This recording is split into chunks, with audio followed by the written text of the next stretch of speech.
रे देवड़िया के ठाड़ रे ललनवा भीतरा से निकली है रानी कह गई अरे सुन राजा रज हमार रे ललनवा अरे सुन राजा रज हमार रे ललनवा राम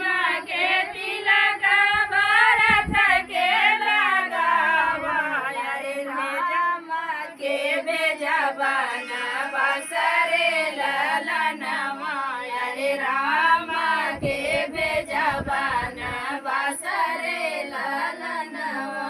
इतनी बचन जब सुने राजा दशरथ अरे भाई रे देवड़िया पे ठाड़ रे ललनवा अरे भाई रे देवड़िया पे मूल छाई रे ललनवा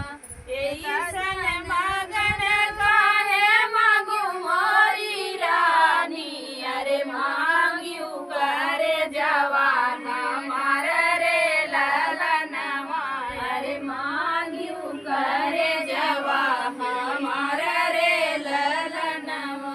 भीतरा से निकली है मारी कौशल्या अरे नयन नीर रे ललनवा अरे नयन नीर भवै रे ललनवा जवन रम हमरे आई के पुतरिया अरे उहै राम बन कैसे जजब रे ललनवा अरे उहै राम बन कैसे भेजब रे ललनवा इतनी बचन जब सुने श्री राम जी अरे माई बाप लागे समझावै रे ललनवा अरे माई बाप लागे समझावै रे ललनवा हमारे तिलक बाबा भरत के लगावा अरे हमरो जावई बन बसरे ललनवा अरे हम तो जावई बन बसरे ललनवा इतनी बचन जब सुनई सीता गई अरे सुना स्वामी अरज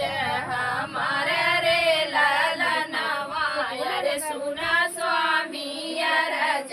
हमार रे ललनवा भूतिया पियसिया स्वामी तोरे संग सहबैया तोरे संग चलब बन बसरे ललनवा अरे तोरे संग चलब बन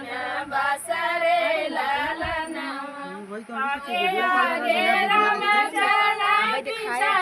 से लक्ष्मण अरे बिचवा में जनक दुलारी रे ललनवा अरे बिचवा में जनक दुलारी रे ललनवा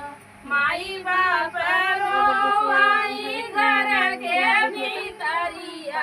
अरे रोवैया अयोध्या के लोग रे ललनवा अरे रोवैया अयोध्या के लोग रे ललनवा